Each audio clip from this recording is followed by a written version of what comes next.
Hi, and welcome back to the mini farm. Today, I'm going to show you how to can turkey meat. If you're following along in our turkey series, you know that part 1 was cutting up a turkey, part 2 was how to make turkey bone broth and how to can it. Now this is part 3. You can use this method on any kind of meat that you have diced up. So if you want to see how to can turkey meat, then just keep watching. But first, please give this video a thumbs up if you like videos like this.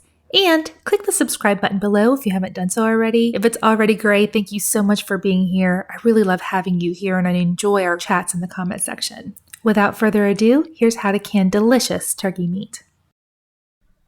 To start off, go ahead and dice up your meat into 1-inch cubes. You want them to all be uniformly diced so they can cook evenly. If you need a step-by-step tutorial on how to cut up a turkey, we have a tutorial on that from the first part of this series, and I'll link it right above in the little iCard up there. I'll also link it in the description box below. Okay, today I'm going to be canning up some turkey trimmings, and to do that all I need is some turkey, salt, a little bit of oil. I'm going to use some avocado. You could use some olive oil just to kind of saute them up a bit. I'm going to put 2 tablespoons avocado oil in the bottom of my pan. I'm going to have it on medium-high heat, and I just want to sear these. I'm going to separate it evenly in the bottom of my pan. I love using the cast iron for this. It gives it a really nice sear. And we are just searing the outside here. It gives it a better texture, and it gives it a and better flavor too. You kind of add a little bit of flavor when you sear things on the outside. So I'm only going to season these with salt this time around. You don't want to season it too much because you don't know what you're going to use it for. So you want to be able to have that versatility later. I am not going to touch them. They're just spread evenly. I'm going to leave them like this for 1 minute and then I'm going to toss them. Okay, it's been 1 full minute. Just going to toss these a little bit and get the other side seared up. I'm just trying to get a nice crust on all of this meat. So when I put them in the jars, they hold their shape a little bit better and they have a little bit better of a texture than if you were to raw pack. You can definitely skip this step. It's not necessary, but I feel like it makes a better jar of meat, no matter what kind of meat you're canning. Another minute on this side and we'll check it in just a bit.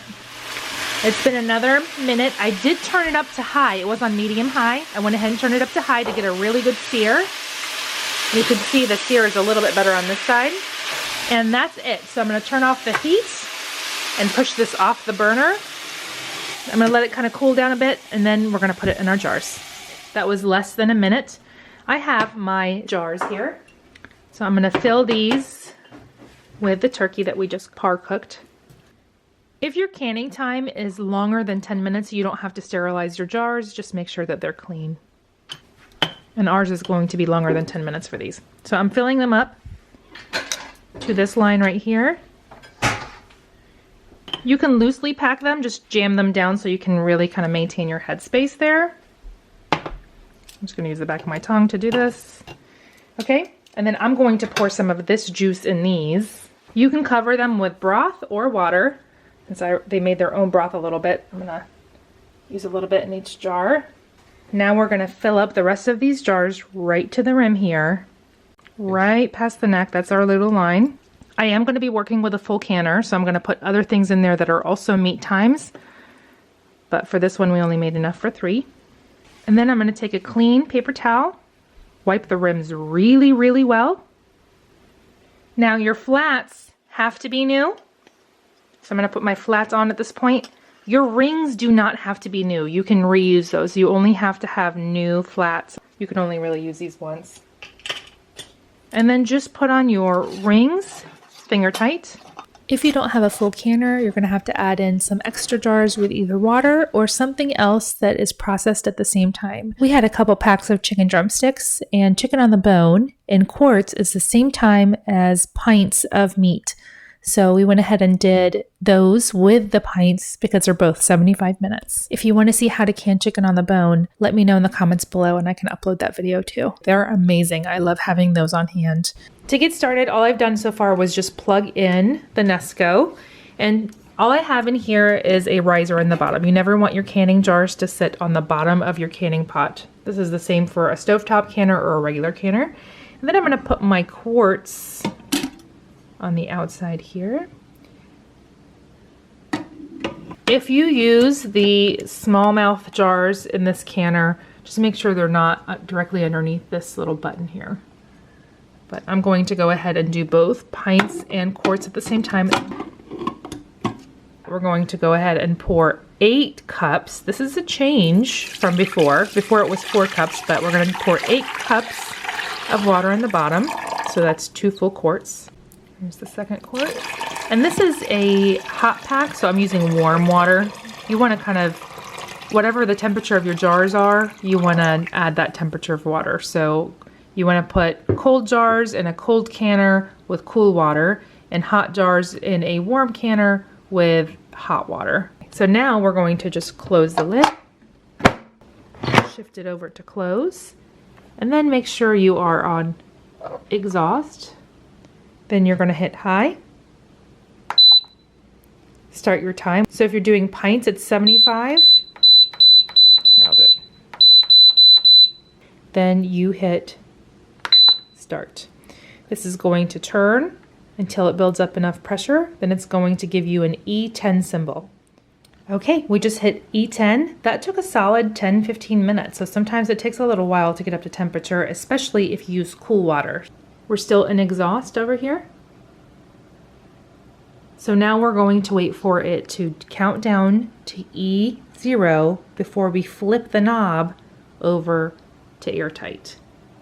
Okay. It just beeped for me and went to E0. So now I'm going to set it to airtight, and the canning has begun. So now I'm just going to let it do its thing, and when it beeps for me, I'll come back and show you what I'm going to do. Okay. This just went to off. It beeped 3 times and then gave me the off symbol. Now I'm going to let this sit in here until the pin drops, this little red pin right here. Probably about an hour, actually. Let it completely cool off, slow release, give it a chance to kind of come back down to natural pressure, but on its own. And that way we will limit the siphoning that could happen if you release it very quickly. It's been an hour, so I'm going to go ahead and release it. Oh, well, it's already exhausted. Actually, I think the pin already dropped too, so you can see the pin drop in there. Let's go ahead and open it. I'm gonna switch it to the open position and then lift it away from you.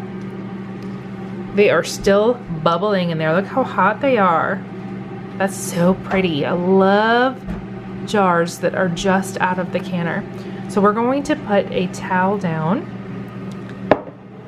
You always want to put a towel down when you're taking out your jars because you want a cushiony area for them to sit on.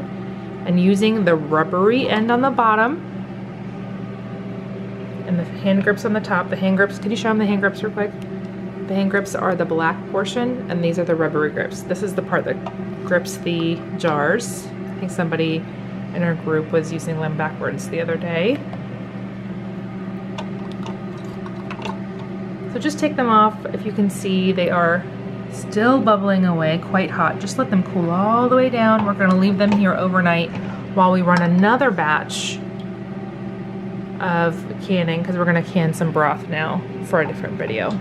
If you're gonna go ahead and run another batch of canning in that same canner, go ahead and dump out that hot water, rinse out the bowl, and then add fresh water after you add it in your jars. Remember, you don't wanna put cool jars in a hot canner because it could cause temperature shock on your glass. The 2 videos coming up next in our turkey series are turkey jerky and turkey lunch meat. So please let me know in the comments below which one would you like to see next. Please give this video a thumbs up if you liked it, and if you haven't done so already, you can click on my face to subscribe.